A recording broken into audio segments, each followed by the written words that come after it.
Assalamualaikum warahmatullahi wabarakatuh.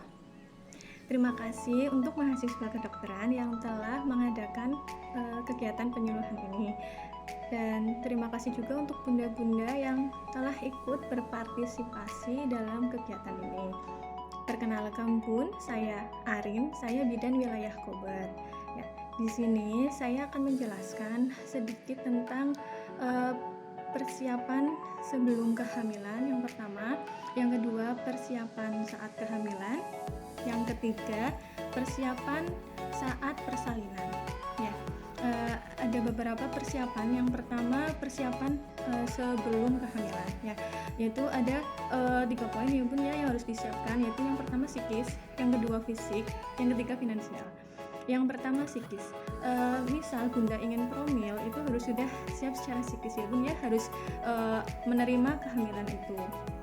Dan secara fisik bunda harus sudah mempersiapkan diri ya. Kalau yang namanya kehamilan itu kan nantinya akan ada perubahan secara fisik ya Bun ya, dari postur tubuh, lalu kebiasaan-kebiasaan yang biasanya ibu nyaman dengan duduk, ibu nyaman dengan tidur terlentang, sekarang jadi nggak bisa ya. Jadi harus siap secara fisik. Lalu yang kedua, harus mempersiapkan nutrisi atau gizi sebelum terjadinya kehamilan itu. Yang contohnya ya Bun ya, kalsium ya. Kalau bunda sampai kekurangan kalsium sebelum kehamilan, nantinya akan berefek pada saat trimester 2 dan trimester 3 ya. Adanya keluhan seperti nyeri gigi atau gusi berdarah ya, nantinya akan dijelaskan lebih dalam oleh mahasiswa kedokteran gigi. Yang ketiga finansial ya Bun ya. Sebelum kehamilan sebaiknya memang sudah mempersiapkan finansial ya Bun ya. Jadinya untuk kebutuhan makan, makanan-makanan yang sehat, buah-buahan itu sudah dipersiapkan. Lalu yang kedua, persiapan saat kehamilan ya Bun. Secara psikis, bunda harus sudah mempersiapkan secara menerima kehamilan itu, bahwa nantinya akan ada perubahan psikis ya, seperti mungkin sensitif, mudah tersinggung, terus mudah merasa cemas ya, itu harus bisa diatasi ya Bun ya. Lalu perubahan fisiknya juga, jadi yang tadinya nggak mual sekarang jadi mual muntah, yang tadinya mau makan sekarang jadi nggak mau makan, yang tadinya bisa tidur nyaman sekarang nggak bisa tidur nyaman, mudah berkeringat ya. Itu psikis dan fisik itu bisa diatasi dengan pengetahuan yang bunda tahu ya. Jadi lebih baik bunda punya buku pink kan ya, buku KIA itu bisa dibaca ya Bun ya, minimal 1 hari sekali ya. Apabila bunda sudah tahu pengetahuan tentang perubahan fisik atau tanda-tanda bahaya pada ibu hamil atau mual muntah, misal nggak bisa makan, di situ sudah ada keterangan ya, jadi bunda tidak perlu cemas ya. Lalu yang ketiga secara finansial, ini juga sangat penting ya Bun ya. Jadi memang kalau finansial memang harusnya sebelum kehamilan ya, bunda harus punya jaminan kesehatan, mungkin BPJS atau KIS, atau bagi yang tidak punya jaminan kesehatan bisa menggunakan jam persal, dan ini harus dipersiapkan sebelum persalinan ya. Untuk syarat-syaratnya bisa ditanyakan oleh bidan setempat.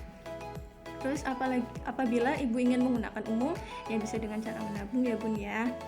Lalu yang ketiga ya, persiapan saat persalinan ya. Secara psikis pastinya bunda khawatir ya Bun ya.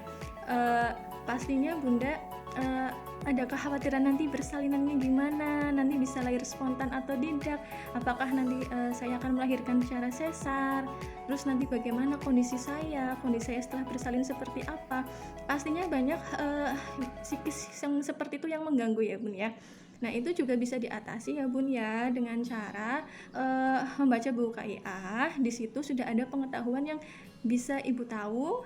Jadinya ketika ibu sudah merasakan kontraksi yang terus-menerus, yang sudah adekuat, bunda tidak terlalu khawatir, sudah tahu tindakannya akan seperti apa, persiapannya seperti apa, yang harus disiapkan seperti apa ya Bun ya. Lalu yang kedua secara fisik ya Bun ya.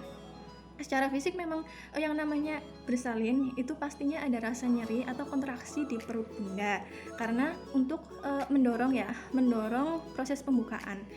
Jadinya memang ada yang merasakan nyeri, ada yang tidak terlalu nyeri dengan cara si bunda itu relaksasi. Jadi bunda bisa sebelum bersalin atau pada saat persalinan latihan nafas panjang ya bun ya, atau bisa senam hamil yang ringan kalau semisal senam hamil di rumah ya. Kalau ingin yang lebih itu harus ada terapisnya. Lalu yang ketiga secara finansial ya, seperti biasa itu harus sudah dipersiapkan sejak awal ya. Apabila memang bunda tidak punya jaminan apapun, bunda bisa menggunakan jam bersal dan itu harus dipersiapkan sejak awal ya. Tapi kalau memang sudah punya BPJS tidak apa-apa, itu sudah bisa dipakai untuk bersalin dimanapun ya bun ya. Ya sekian dari saya. Terima kasih buat bunda-bunda yang sudah berpartisipasi. Terima kasih untuk kedokteran gigi yang sudah mengadakan kegiatan ini. Semoga bermanfaat. Sekian dari saya. Wassalamualaikum warahmatullahi wabarakatuh.